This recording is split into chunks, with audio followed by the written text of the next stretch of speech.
Convido-os mais uma vez a ficarem de pé para lermos as Escrituras. No livro de Josué, um livro que temos vindo a estudar, embora estejamos ainda nos primeiros capítulos, Josué capítulo 4. Vamos ler dos capítulo 4, versículo 1 até ao versículo 1 do capítulo 5. Lembrem-se, irmãos, estamos no momento em que este povo está a atravessar o rio Jordão. Vimos no capítulo 3 a forma como Deus dá as ordens para que esta travessia aconteça, e o capítulo 4 continua. O capítulo 3 e 4 são uma unidade, apenas os dividimos pelas nossas pregações, mas são uma unidade. Vamos ler então o capítulo 4 até ao versículo 1 do capítulo 5. Diz-nos assim a palavra de Deus. Sucedeu, pois, que, acabando todo o povo de passar o Jordão, falou o Senhor a Josué, dizendo: Tomai do povo 12 homens, de cada tribo um homem, e mandai-lhes, dizendo: Tomai daqui, do meio do Jordão, do lugar do assento dos pés dos sacerdotes, 12 pedras. E levai-as convosco à outra banda, e depositai-as no alojamento em que haveis de passar esta noite. Chamou, pois, Josué os 12 homens que escolhera dos filhos de Israel, de cada tribo um homem, e disse-lhes Josué: Passai diante da arca do Senhor vosso Deus, ao meio do Jordão, e levante cada um uma pedra sobre o seu ombro, segundo o número das tribos dos filhos de Israel, para que isto seja por sinal entre vós. E quando os vossos filhos no futuro perguntarem, dizendo: Significam estas pedras? Então lhes direis que as águas do Jordão se separaram diante da arca do concerto do Senhor. Passando ela pelo Jordão, separaram-se as águas do Jordão. Assim estas pedras serão para sempre por memorial aos filhos de Israel. Fizeram, pois, os filhos de Israel assim como Josué tinha ordenado. E levantaram 12 pedras do meio do Jordão, como o Senhor dissera a Josué, segundo o número das tribos dos filhos de Israel, e levaram-nas consigo ao alojamento e as depositaram ali. Levantou Josué também 12 pedras no meio do Jordão, no lugar do assento dos pés dos sacerdotes, que levavam a arca do concerto. E ali estão, até ao dia de hoje. Pararam, pois, os sacerdotes que levavam a arca no meio do Jordão, em pé, até que se cumpriu quanto o Senhor a Josué mandara dizer ao povo, conforme a tudo quanto Moisés tinha ordenado a Josué. E apressou-se o povo e passou. E sucedeu que, assim que todo o povo acabou de passar, então passou a arca do Senhor e os sacerdotes à vista do povo. E passaram os filhos de Ruben, os filhos de Gad e a meia tribo de Manassés, armados, na frente dos filhos de Israel, como Moisés lhes tinha dito. Uns 40.000 homens de guerra, armados, passaram diante do Senhor para a batalha às campinas de Jericó. Naquele dia o Senhor engrandeceu a Josué diante dos olhos de todo o Israel e temeram-no, como haviam temido a Moisés todos os dias da sua vida. Falou, pois, o Senhor a Josué, dizendo: Dá ordem aos sacerdotes que levem a arca do testemunho e subam do Jordão. E deu Josué ordem aos sacerdotes, dizendo: Subi do Jordão. E aconteceu que, como os sacerdotes que levavam a arca do concerto do Senhor subiram do meio do Jordão, e as plantas dos pés dos sacerdotes se puseram em seco, as águas do Jordão se tornaram ao seu lugar, e corriam como dantes sobre todas as suas ribanceiras. Subiu, pois, o povo do Jordão, no dia 10 do mês primeiro, e alojaram-se em Gilgal, da banda oriental de Jericó. E as 12 pedras que tinham tomado do Jordão, levantou Josué em Gilgal. E falou aos filhos de Israel, dizendo: Quando no futuro os vossos filhos perguntarem aos seus pais, dizendo: Que significam estas pedras?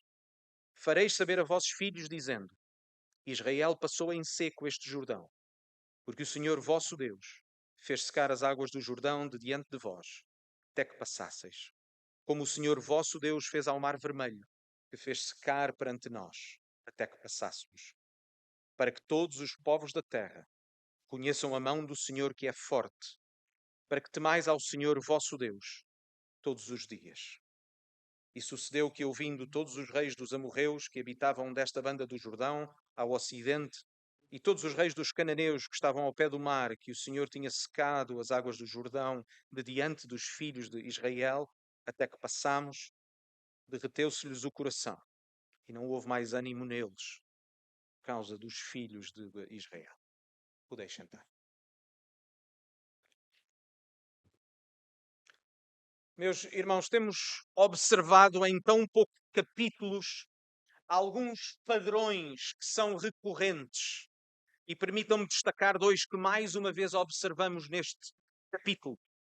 Em primeiro lugar, de que Deus é a personagem principal desta narrativa, desta história. Notem bem, Deus está no controle de todos os acontecimentos. É Deus que toma a iniciativa. Vejam o versículo 1, confiram com o versículo 15. E é Ele, é o próprio Deus que assegura o sucesso desta travessia. Tínhamos visto no capítulo 3 que a arca simboliza a presença de Deus. Para quê? Para que o povo saiba que Ele está no meio deles. Mas coisas, não somos nós também testemunhas da presença de Deus nas nossas vidas? Não somos nós testemunhas de momentos em que Deus provou a sua presença de uma forma tão natural e nos sustentou quando nós não tínhamos forças? Mais uma vez, também observamos o padrão da ação de Deus com o seu povo. Vejam, mais uma vez, muito claro no capítulo 4. O que é que nós vemos em termos de sequência?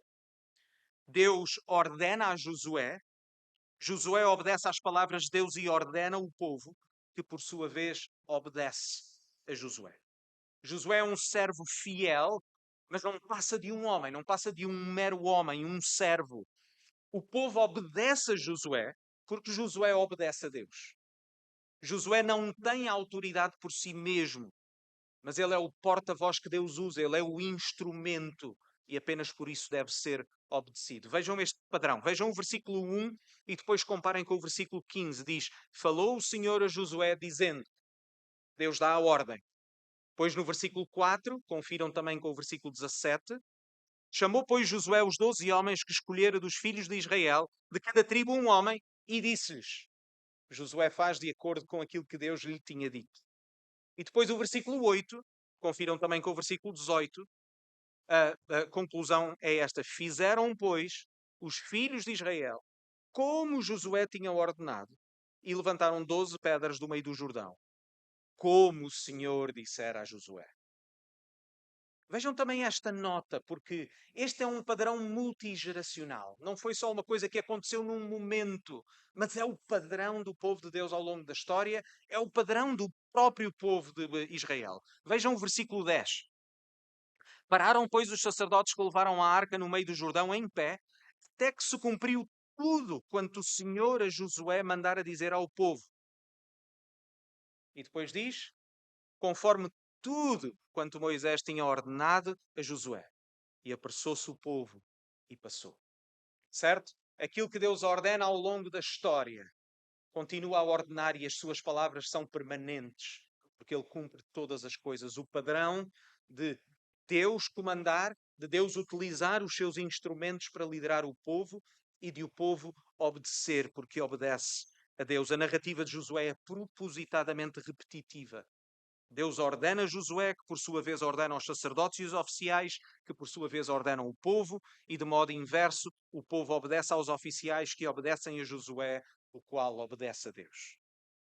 Irmãos, esta é a identidade do povo de Deus de todas as gerações e por isso continua a ser a identidade da Igreja hoje. A Igreja é o povo de Deus, o povo que Deus salvou de todas as nações, de todos os tempos, de todo o espaço. E este é um povo que ouve a palavra de Deus e vive de acordo com a sua palavra.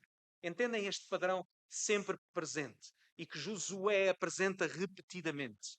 Este é um dos aspectos essenciais da unidade da Igreja. Nós somos discípulos de Jesus, ou seja, somos todos seguidores de Jesus, que é o nosso Salvador, mas também é o nosso Senhor.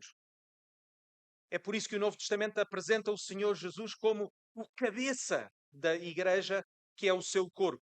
Certo? Entendem esta ilustração? Existe um corpo no qual a cabeça, que é quem vê, quem dirige, quem supervisiona, quem comanda todas as coisas. E o corpo é a igreja. Aqueles que cumprem os mandamentos, as ordens do qual vem a própria cabeça. É o que lemos em Colossenses 1,18. E ele, falando sobre Jesus, ele é a cabeça do corpo da igreja. É o princípio e o primogênito dentre os mortos, para que em tudo tenha preeminência. Ou Efésios 1:22. E sujeitou todas as coisas a seus pés, e sobre todas as coisas constituiu como cabeça da igreja. Efésios 4:12. Querendo o aperfeiçoamento dos santos para a obra do ministério, para a edificação do corpo de Cristo. Nós pertencemos a Ele. Ele é o nosso Salvador, mas é também o nosso Senhor. Irmãos, que esta verdade continue a ser fundamental para a vida da nossa igreja.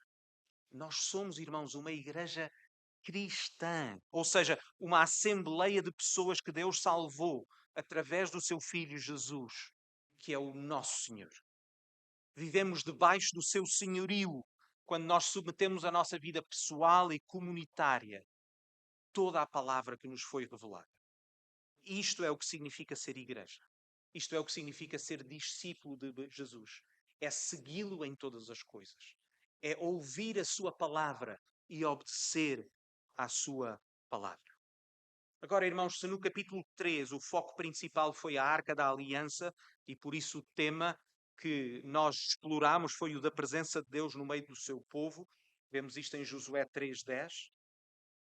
Mas vemos que, para além destas repetições, agora no capítulo 4, existe um foco que deve ser destacado.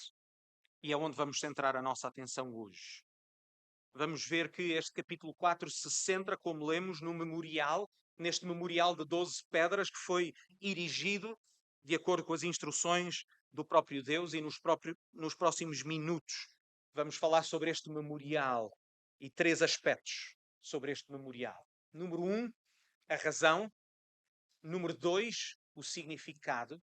E número 3, o propósito. Vamos falar sobre este memorial de 12 pedras. Vamos falar, número 1, sobre a sua razão. Número 2, significado. E número 3, propósito. A razão. Qual é a razão primeira? A razão primeira é porque Deus ordenou. Porque é que este memorial foi erigido? Porque Deus ordenou. Vejam os versículos 1 e 2. Sucedeu, depois que, acabando todo o povo de passar o Jordão, falou o Senhor a Josué, dizendo: tomai do povo 12 homens, de cada tribo um homem. E depois dá as instruções para o memorial. Irmãos, o memorial não é como o próprio acontecimento da iniciativa de Josué ou de Israel. As 12 pedras são consideradas como uma representação do povo. Trata-se de um memorial em que todo o povo de Israel está representado, portanto, todo o povo de Israel está presente, por assim dizer, envolvido. São apenas 12 homens, mas eles representam o povo todo, todas as tribos. Mas não nos deixemos enganar, aquele memorial não é acerca do povo. Este memorial é um projeto de Deus para ser uma testemunha do próprio Deus. Ao mesmo tempo, este memorial é muito significativo para a história de Israel. É verdade que este memorial aponta para este acontecimento específico da travessia do Rio Jordão, mas já vimos desde o início de Josué que o livro de Josué pressupõe uma história. E, portanto, não apenas se refere ao acontecimento, mas traz muitas outras memórias. A travessia do Jordão é o culminar de uma narrativa que começou com Moisés. Vejam os versículos 21 a 23. E falou aos filhos de Israel, dizendo: quando no futuro os vossos filhos perguntarem aos seus pais, dizendo: que significam estas pedras? Fareis saber a vossos filhos, dizendo: Israel passou em seco este Jordão. Porque o Senhor vosso Deus fez secar as águas do Jordão de diante de vós, até que passasseis, como o Senhor vosso Deus fez ao Mar Vermelho, que fez secar perante vós até que passamos. O povo de Israel está agora a entrar na terra prometida, mas lembrem-se, a viagem começou há 40 anos. E é o cumprimento de uma promessa que Deus tinha feito a Abraão há mais de 400 anos. Entendem, irmãos? Quando aquele altar é erigido, foca-se naquela travessia, mas tem em vista toda a história. É a celebração de mais um passo em que Deus se mostra fiel e presente no meio do seu povo. Isto é muito importante para nós, irmãos, porque nós somos pessoas limitadas, somos pessoas pequenas, somos pessoas que estamos limitadas no tempo e no espaço. É ou não é verdade? Temos muita dificuldade na nossa limitação e na nossa fraqueza em olhar para aquilo que se expressa além de nós. Em olhar para aquilo que não conseguimos ver com os nossos olhos naturais. Mas notem como este é o cumprimento de uma promessa que Deus tinha feito séculos antes. Deus é fiel, mesmo que nós não experimentemos imediatamente todas as suas promessas. Deus cumpre, porque Deus é Deus. Deus não é o homem. Deus não está limitado pelo nosso tempo. E por isso nós podemos confiar, mesmo que extrapole a nossa compreensão. Mesmo que esteja muito longe, de maneira que os nossos olhos naturais não conseguem ver. Em apenas 40 anos, Deus já tinha provado a sua fidelidade consecutiva àquele povo, desde o momento em que eles saíram e foram salvos da escravidão no Egito, para o momento em que, mesmo no meio da sua desobediência, Deus os sustentou por 40 anos naquele deserto. E finalmente agora, quando estão a entrar na terra prometida para tomar posse das promessas de Deus.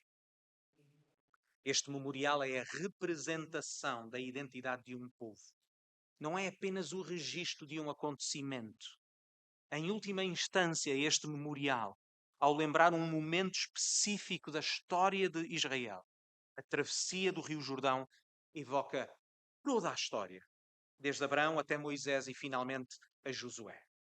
Notem como neste memorial eles olham para o passado para ver o que Deus fez, enquanto experimentam o presente naquilo que Deus está a fazer, mas com os olhos postos no futuro, porque aquele memorial é para ficar como lembrança para as futuras gerações, para quando os filhos perguntarem o que significam estas pedras. Imaginem o povo à beira daquele rio, irmãos. A maior parte, obviamente, de nós já conhece este episódio, já o ouviu inúmeras vezes. Mas faz este esforço. Consegues imaginar Deus a mandar o povo atravessar um rio no momento do ano com maior caudal? Irmãos, era um rio perigoso na altura do ano em que os israelitas se preparavam para o atravessar. Era primavera, as águas do degelo que corriam das montanhas inundavam as margens, as correntes eram mais fortes. Consegues imaginar? As águas pararam de um lado, mas elas estão lá. Eles conseguem sentir, eles veem as águas, conseguem sentir o seu poder e sabem bem o que aconteceria se aquelas águas começassem a correr. Para qualquer pessoa que tivesse experimentado aquela travessia, o sentimento de impotência, perigo de morte, estava bem patente diante deles. Eles estavam a atravessar aquele rio em pé enxuto por aquilo que Deus estava a fazer. Mas eles conseguiam ver o perigo bem à sua frente. As águas a acumularem-se. Meus irmãos, confiar e obedecer a Deus não elimina o medo. Não nos torna pessoas alienadas do perigo. Entendem isto, irmãos? Continuamos a ser seres humanos, continuamos a sentir o medo, continuamos a sentir o perigo. Esta é a diferença, é que a confiança permite-nos enfrentar o medo com uma base de certeza que é mais forte do que o nosso medo. É a de que Deus está connosco e de que podemos confiar nas suas promessas. Irmãos, o que seria fé e confiança se nós o pudéssemos alcançar? Nós temos fé e confiamos no Senhor, que Ele faz o que nós não poderíamos fazer. E a nossa fé, porque está ancorada no próprio Deus, é maior do que o nosso medo. O receio e as emoções permanecem. É neste contexto que Calvino comenta assim: não há dúvida que esta visão maravilhosa deve ter sido recebida com sentimentos de medo, levando os israelitas a reconhecerem mais claramente que estavam a ser salvos do meio da morte. Irmãos, assim é conosco. Nós exercitamos a nossa fé no meio das circunstâncias em que vivemos. Os cristãos não são salvos das suas circunstâncias. São salvos através das suas circunstâncias. A nossa fé é provada não nos momentos mais doces da nossa vida, mas em especial quando temos de confiar em Deus, em vez de confiarmos nas nossas emoções ou na nossa razão. Entendem, irmãos? É uma provação, é por isso que se chama provação. É por isso que é difícil, é por isso que se chama tentação, que é aí que a nossa fé é provada. Número 2, o significado. Vamos pensar sobre o próprio memorial. Depois de Deus lhes ter ordenado que apanhassem as pedras, dá-lhes o significado. Vejam o versículo final do versículo 6 e versículo 7. Quando os vossos filhos no futuro perguntarem, dizendo: que vos significam estas pedras? Então lhes direis que as águas do Jordão se separaram diante da arca do concerto do Senhor, passando ela pelo Jordão. Separaram-se as águas do Jordão. Assim estas pedras serão para sempre por memorial aos filhos de Israel. O para sempre significa de forma permanente, não significa de forma eterna. Irmãos, notem porque isto é importante para entendermos também o mundo em que nós vivemos, porque somos pessoas do mundo em que vivemos. Memoriais são uma característica comum a muitas culturas. Não é algo exclusivo dos cristãos, não é algo exclusivo dos judeus. Memoriais são comuns. Nós podemos viajar por todo o mundo e veremos estátuas ou monumentos que servem de memorial de alguma pessoa ou de um acontecimento. É verdade ou não? Os memoriais fazem parte da cultura humana.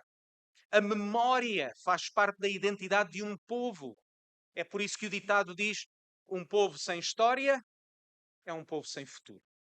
Certo? Os memoriais recordam às pessoas momentos ou acontecimentos importantes da sua história que fazem delas o que elas são. Lembram pessoas ou acontecimentos importantes que tiveram um impacto na história daquele povo.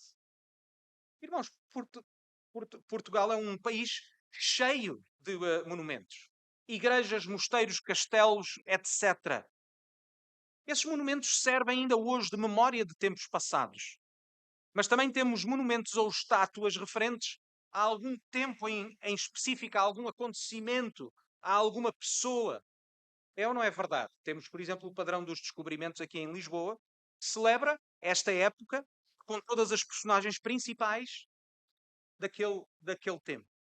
Temos o que nós chamamos, por exemplo, o Panteão Nacional, que guarda as ossadas de algumas das figuras mais importantes da nossa história. Estes monumentos fazem parte da nossa identidade enquanto Portugal, da nossa própria história.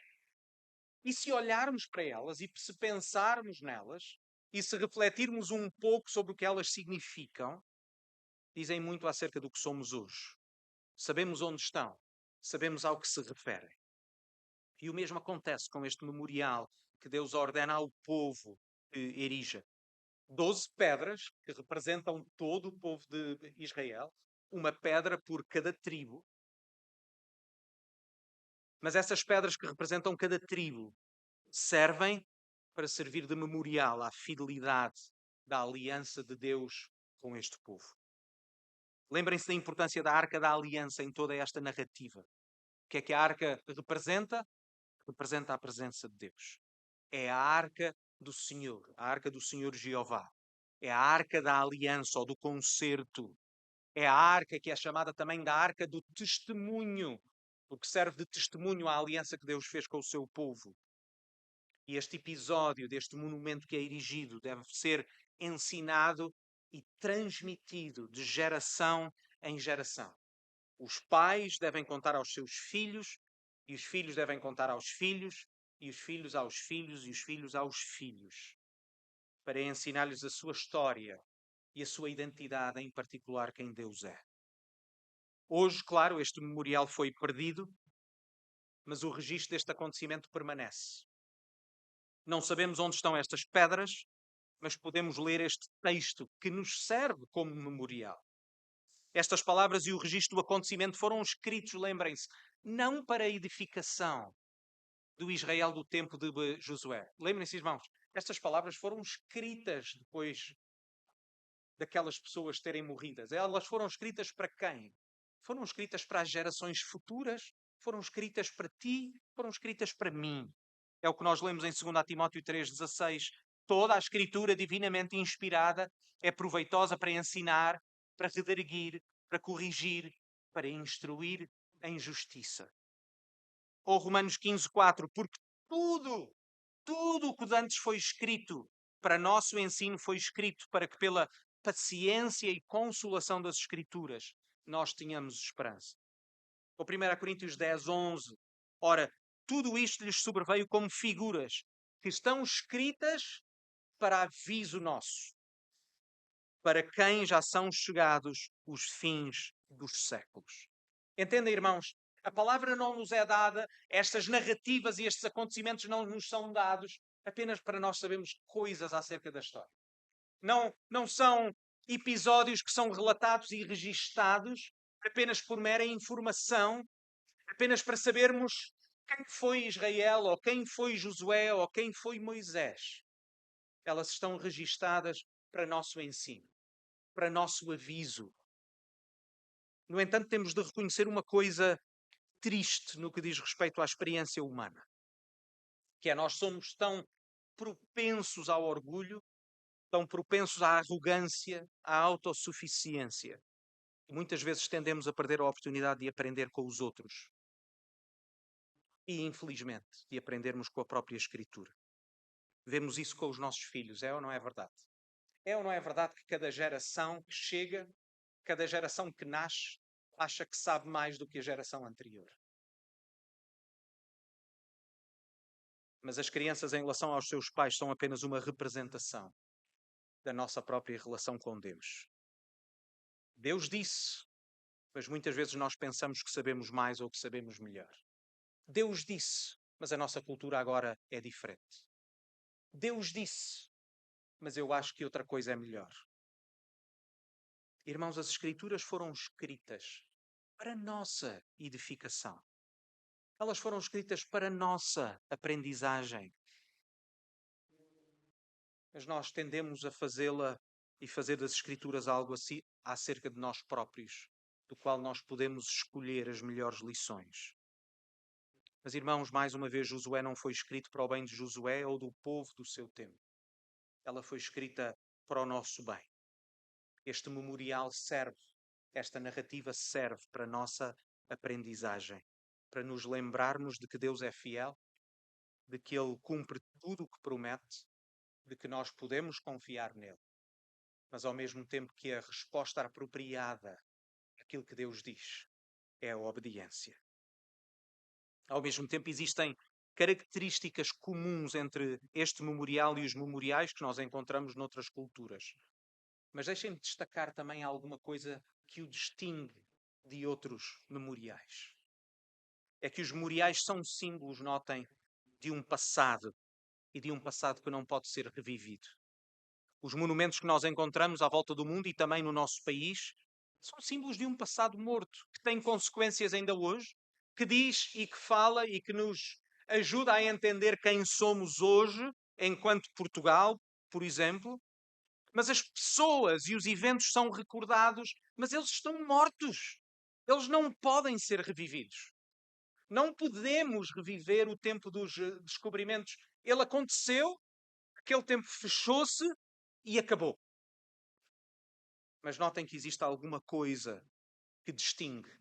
Porque se perguntarmos onde estão os grandes homens e mulheres do passado, podemos ver os seus monumentos, podemos ver esses memoriais que foram erigidos, mas onde está Roma e o Império Romano? Onde está Atenas e o Império Grego? Ou o Egito e os seus faraós? A Babilónia, o Império Persa? Estão onde? Desapareceram todos.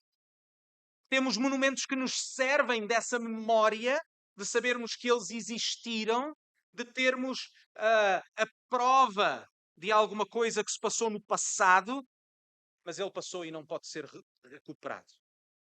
Mas, meus irmãos, essa é a grande diferença em relação às Escrituras. Essa é a grande diferença do memorial que está registado em Josué 4. Não se trata apenas de uma recordação. Não é apenas memória, no sentido de nos lembrarmos de uma certa informação. As 12 pedras como memorial não serviam para ser uma história morta, mas uma lembrança de que, assim como Deus agiu no passado, Ele continua a agir no presente e agirá no futuro. Tal como Deus esteve presente no passado, Ele está presente aqui hoje. Tal como Deus foi fiel e cumpriu as suas promessas ao povo de Israel naquele tempo, Ele continua a ser fiel e a cumprir as suas promessas ao seu povo hoje. As pessoas vivem e morrem, mas Deus permanece para sempre. E porque este memorial é acerca de Deus, ele permanece relevante. Entendem, irmãos? É isso que diferencia a maioria dos monumentos e memoriais à volta do mundo deste memorial. Porque este memorial não é acerca de pessoas que morreram, é acerca de quem Deus é e acerca do que Deus faz. Vejam os versículos 21 a 23. E falou aos filhos de Israel, dizendo: quando no futuro os vossos filhos perguntarem aos seus pais, dizendo: significam estas pedras? Fareis saber a vossos filhos, dizendo: Israel passou em seco este Jordão. Mas agora notem o versículo 23, porque é o significado principal. Porquê? Porque o Senhor vosso Deus, que fez secar as águas do Jordão diante de vós até que passasseis, como o Senhor vosso Deus fez ao mar vermelho, que fez secar perante vós até que passamos. O memorial não é apenas uma recordação de um acontecimento ou uma experiência passada, não é primeiramente acerca do povo, é acerca de quem Deus é, do seu caráter e das suas obras. E é por isso, é porque é acerca de Deus que ele é válido de forma permanente. Entendem, irmãos? Nós muitas vezes, na nossa limitação, ficamos focados naquilo que os homens fazem. O próprio testemunho cristão, irmãos, sem cuidado, nós podemos torná-lo acerca da nossa experiência pessoal. Se Deus quiser, na próxima Assembleia, traremos aos irmãos uma proposta para que alguém seja batizado. E falava com essa pessoa acerca daquilo que deve ser o testemunho cristão. O testemunho cristão deve ser, em primeiro lugar, acerca de quem Deus é e daquilo que Deus faz. Entendem, irmãos? O testemunho cristão só é verdadeiramente relevante quando ele fala e dá testemunho sobre quem Deus é. É um testemunho que se torna presente e experiencial e pessoal. E por isso o nosso testemunho individual, todo ele é especial, porque ele é único. Mas se dermos o nosso testemunho, o testemunho da nossa conversão, o testemunho da nossa salvação, em que é que ele se centra? Centra-se na nossa experiência? Centra-se nas nossas emoções? Centra-se em nós? Ou centra-se no caráter de Deus e naquilo que Deus fez? Entendem esta diferença, irmãos?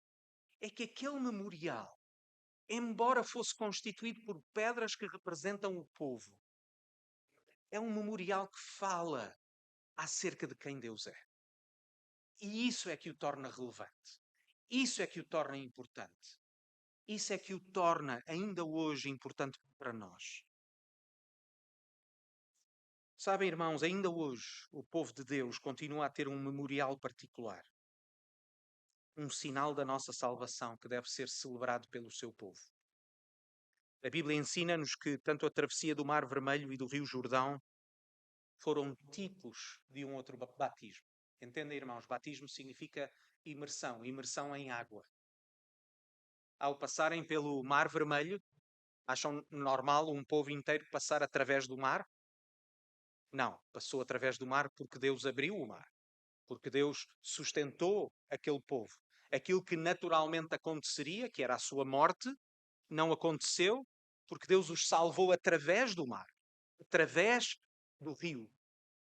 E a Bíblia utiliza estes acontecimentos como um tipo de um outro batismo. É isso que o apóstolo Paulo, por exemplo, diz aos Coríntios, em 1 Coríntios 10, 1-4. Ora, irmãos, não quero que ignoreis que os vossos pais estiveram todos debaixo da nuvem e todos passaram pelo mar. E todos foram batizados em Moisés, na nuvem e no mar. E todos comeram de um mesmo manjar espiritual e beberam todos de uma mesma bebida espiritual, porque bebiam da pedra espiritual que os seguia. E a pedra era Cristo. Porquê? Porque era o mesmo Deus que os sustentava naquele momento. Eles não foram salvos do Egito. Lembram-se, irmãos? Lembram-se em particular do último dia em que eles foram chamados a sacrificar um de cordeiro e colocar o sangue nos umbrais? Quando o anjo do Senhor veio e passou por aquela casa, qual foi a razão pela qual não entrou e não condenou também os israelitas? Foi porque eles eram melhores? Foi porque ele entrava na casa, olhava e dizia: não, não, não, estes são muito bons, eu vou ali ao outro lado. Não. Foi porque o sangue do cordeiro estava naqueles umbrais, como significando que alguém pagou o preço da culpa do seu pecado. A distinção entre os israelitas e os egípcios não era porque os israelitas eram melhores do que os egípcios, mas porque alguém morreu pelo pecado daqueles israelitas. Claro que aquele sangue apenas representava aquilo que Jesus haveria de fazer muitos séculos depois. E por isso, séculos depois, um homem seria batizado no mesmo Rio Jordão. Lembrem-se que o batismo simboliza isso mesmo, a morte e a ressurreição. Séculos depois, um homem seria batizado naquelas águas, mas o seu destino seria muito diferente. Eles foram poupados à morte, porque Deus parou, impediu que aquelas águas os engolissem. Eles sobreviveram o batismo, àquele batismo, mas Deus não pouparia o seu próprio filho. E devemos lembrar-nos, irmãos, mais uma vez, o medo que sentiram perante as águas enquanto atravessavam aquele Jordão era apenas um vislumbre do medo que o nosso Senhor Jesus sentiu antes do seu verdadeiro batismo. Como o próprio Senhor confessou em Lucas 12:50, quando ele diz: importa, porém, que eu seja batizado com um certo batismo. E como me angustio até que venha a cumprir-se. Como o apóstolo Paulo disse ou escreveu à igreja de Corinto, vemos isto em 1 Coríntios 11, 23-26. Temos este símbolo. Porque eu recebi do Senhor o que também vos ensinei. Que o Senhor Jesus, na noite em que foi traído, tomou o pão e, tendo dado graças, o partiu e disse: tomai, comei. Isto é o meu corpo que é partido por vós. Fazei isto em memória de mim. Semelhantemente também, depois de cear, tomou o cálice, dizendo: este cálice é o novo testamento no meu sangue. Fazei isto todas as vezes que beberdes em memória de mim. Porque todas as vezes que beberdes, que comerdes este pão e beberdes este cálice, anunciais a morte do Senhor até que Ele venha. A ceia do Senhor não é um memorial apenas por causa de uma pessoa morta. Lembramo-nos da morte do Senhor Jesus. Porque pela sua ressurreição temos esperança para a eternidade. E esta é uma grande diferença. Porque enquanto muitos outros memoriais olham para o passado, a ceia do Senhor como memorial é também uma antecipação da eternidade. O passado, o presente e a eternidade são unidos cada vez que nós tomamos a ceia do Senhor. Prestem atenção, irmãos. Cada vez que nós tomamos aquela refeição juntos, cada vez que nós tomamos aquele pão, cada vez que bebemos aquele vinho, é como se a história toda se unisse num mesmo momento. Ouçam as palavras do apóstolo Paulo. O presente. Todas as vezes que comerdes este pão e beberdes este cálice, anunciais. É alguma coisa que nós fazemos no presente. E fazemos-lo no presente para falar sobre o passado. Diz, anunciais a morte do Senhor. Anunciamos a pessoa do Senhor Jesus, anunciamos o que Ele fez naquela cruz para perdão dos nossos pecados. Mas o texto diz algo mais. futuro até que Ele venha. Entendem, irmãos? O passado, o presente e o futuro são unidos cada vez que tomamos este memorial. Não é uma coisa morta, não é uma coisa de lembrança ou mera recordação daquilo que Deus ou o Senhor Jesus fez no passado. É lembrar-nos que aquilo que Jesus fez no passado tem repercussões naquilo que nós somos hoje e na nossa esperança para toda a eternidade. Que nós tomamos a ceia na esperança que Ele venha. Foi por isso que Jesus disse em Mateus 26, 29. E digo-vos que desde agora não beberei deste fruto da vida até aquele dia em que o beba de novo convosco no reino do meu Pai. Quando tomamos a ceia do Senhor juntos, como igreja local, lembramos-nos do nosso Senhor, proclamamos a sua morte, mas ao tomá-la estamos a antecipar o momento em que o tomaremos na sua presença de forma perfeita, em união e em comunhão com todo o seu povo, de todos os tempos e de todas as nações.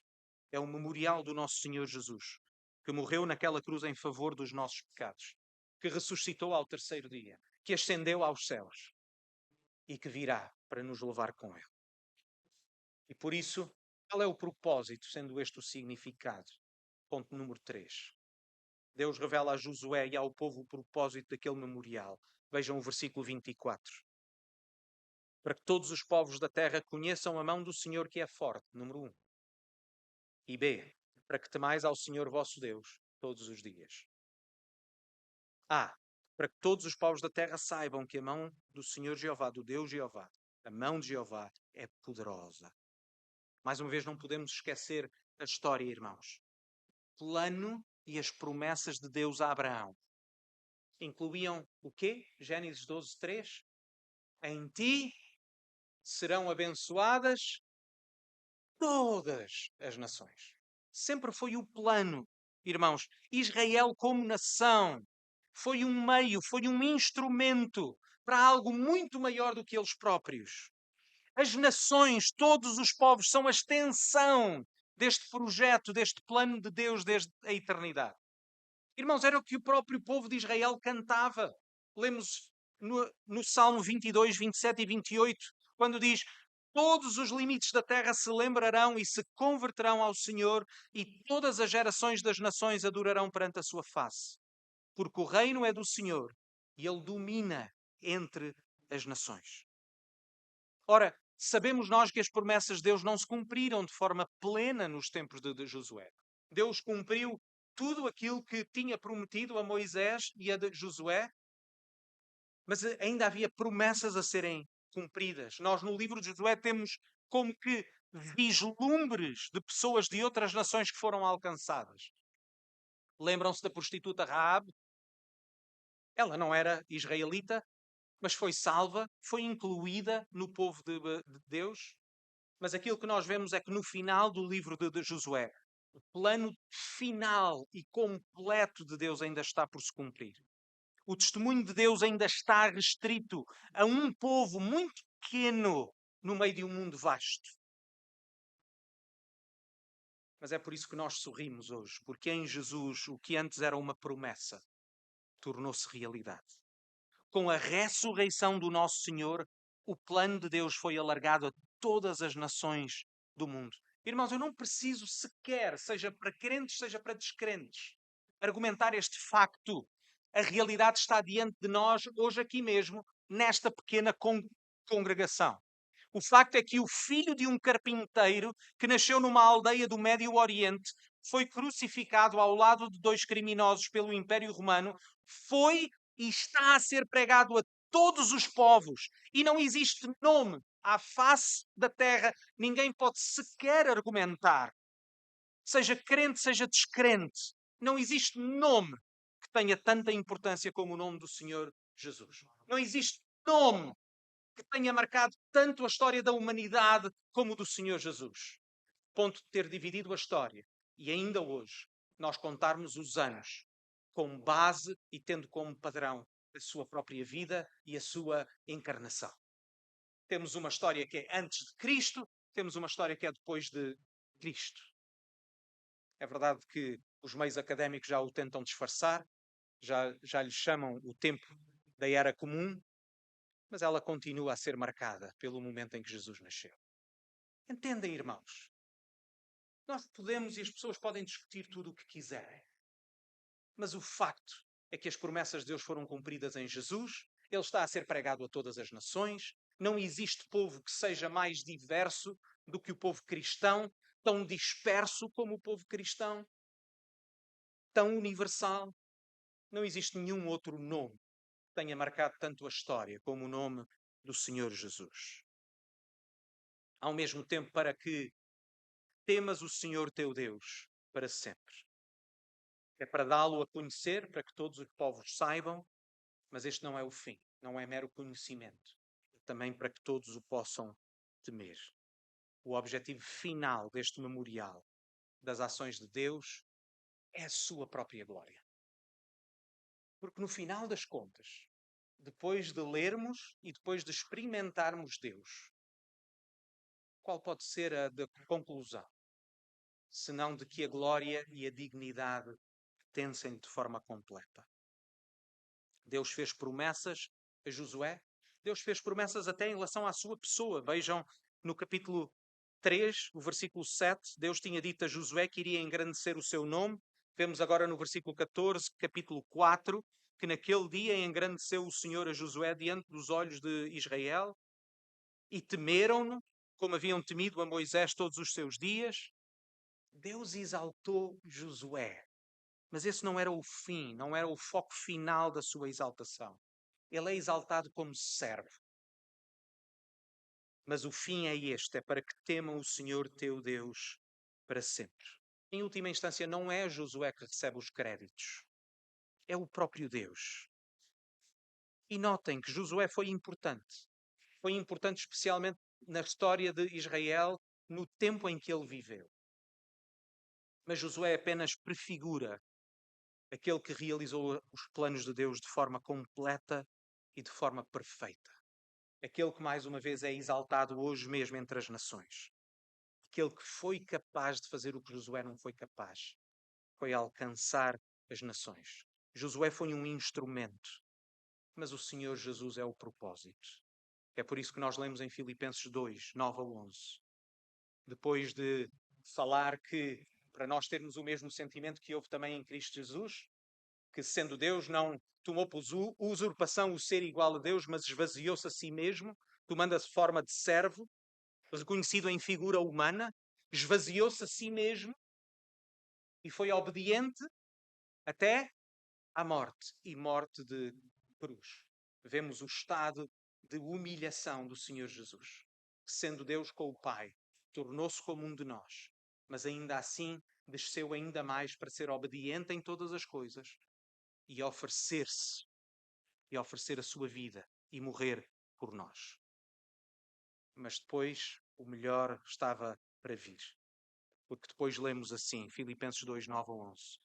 Pelo que também Deus o exaltou soberanamente e lhe deu o nome que está acima de todo o nome. Para que ao nome de Jesus se dobre todo o joelho, dos céus, na terra e debaixo da terra. E que toda a língua confesse que Jesus Cristo é o Senhor, para a glória de Deus Pai. Jesus, só Jesus podia realizar de forma perfeita os planos de Deus, porque ele era simultaneamente Deus e homem. É em Jesus que os planos de Deus atingem o seu clímax. É em Jesus que os homens são humilhados e que Deus é exaltado. Isaías 2:11. Os olhos altivos dos homens serão abatidos, a altivez dos varões será humilhada, e só o Senhor será exaltado naquele dia. Meus irmãos, a ceia do Senhor é um memorial da morte do Senhor Jesus. É um memorial do corpo que Ele ofereceu. É um memorial do sangue que Ele derramou em nosso favor. Tal como aquele memorial apontava para Deus, o memorial da ceia do Senhor aponta para o Senhor Jesus, para o que Ele fez para quem Ele é. Ceia do Senhor lembra-nos da nossa identidade, de que tudo o que nós somos, tudo o que nós temos é uma dádiva do nosso Deus, que Ele nos oferece no Senhor Jesus. Ninguém pode chegar aos pés da cruz exaltando-se a si mesmo. Diante da cruz, as nossas bocas fecham-se em vergonha, em contrição, em confissão, quando vemos o nosso Salvador pregado no nosso lugar. Mas aos pés da cruz há também adoração. Perante a cruz não podemos deixar de agradecer humildemente ao Deus de amor, ao Deus de bondade, ao Deus de graça. E é este Deus que provou o seu amor para conosco, oferecendo o seu Filho, que é a nossa segurança, a nossa única segurança nesta vida. Ele é a rocha onde os nossos pés estão firmados de forma sólida. Mas Ele também, queridos irmãos, é a rocha que nos protege das tempestades desta vida. Qual deve ser a nossa resposta? Nossa resposta deve ser confiança. E a nossa resposta deve ser arrependimento. Nossa resposta deve ser submissão às suas palavras, porque elas são verdade e elas são vida. E por isso nós adoramos. Vamos orar. Pai do céu, nós te agradecemos mais uma vez. E agradecemos em especial pelo teu Filho Jesus. É através dele que nós te adoramos, é através dele que nós também te pedimos que nos possas abençoar, abençoar-nos com o teu conhecimento, abençoar-nos também com a tua santidade. Amém.